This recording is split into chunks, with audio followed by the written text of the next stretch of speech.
Let's get to the jobs number, of course. As we said earlier, 379,000 added last month. Unemployment down to 6.2. With us this morning, first on CNBC, the White House National Economic Council Director, Brian Deese. Brian, welcome back. Happy Friday. Happy Friday to you guys. I assume it's a number that you guys are definitely applauding today, and I'm guessing it could have been even better if the weather hadn't brought construction down about 61. Well, look, we're always happy to see positive jobs numbers, but what you also see in this report is that we've got a long way to go. We're still down 9.5 million jobs since the pandemic began, and that's a bigger job hole than at any time during the Great Recession. And while we saw some encouraging signs in leisure and hospitality in February, we also saw some real concerning signs as well. You saw 70,000 state and local educators laid off in February. So we got a long way to go in this recovery, and that's part of the reason why we are going to be focusing on trying to get the rescue plan passed through Congress this weekend. I was going to say, is that another way of bolstering support for the package? I noticed Gary Cohn this morning said the economy is showing recovery, consumers are returning. The risk now, he says, is misdirected stimulus. You obviously disagree.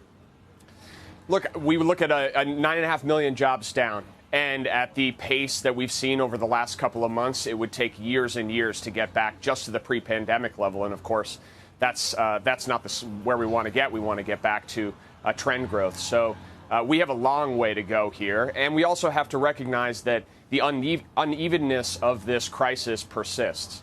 Black unemployment is almost 10%, and again, we see that we made no progress on long-term unemployment here. So while we're always encouraged to see positive things moving in a positive direction, we have a long way to go. And we also know that the kind of fiscal policy action that we're looking at in the rescue plan would really help to accelerate things across the board, whether that's at the state and local level or helping families on their balance sheets. Well, let's talk about across the board. And I do point out that the black unemployment 9.9, that's just way too high. Hispanic 8.5.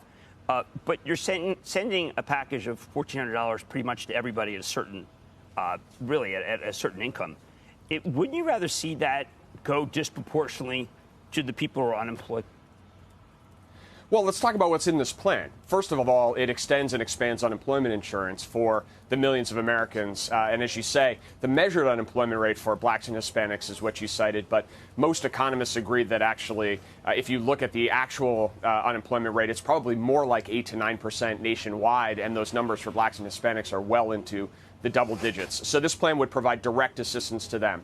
It would provide direct assistance to those who are hungry with food assistance. It would provide support to help avoid evictions for those people who are in a lot of trouble and facing the prospect of being kicked out of their homes. So it would do all of those things. And in addition to that, it would provide direct payments to families making up to $150,000, singles up to $75,000.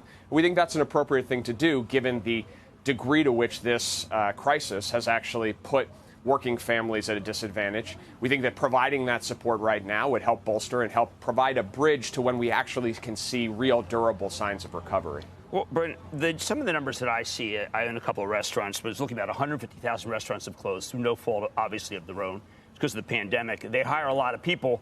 But what incentive are you giving people to reopen? And I'm not just talking PPP, but these are permanently closed unless you do something because the incentives just aren't there to reopen. Look, it's a devastating problem we have across the nation. 400,000 small businesses have closed permanently.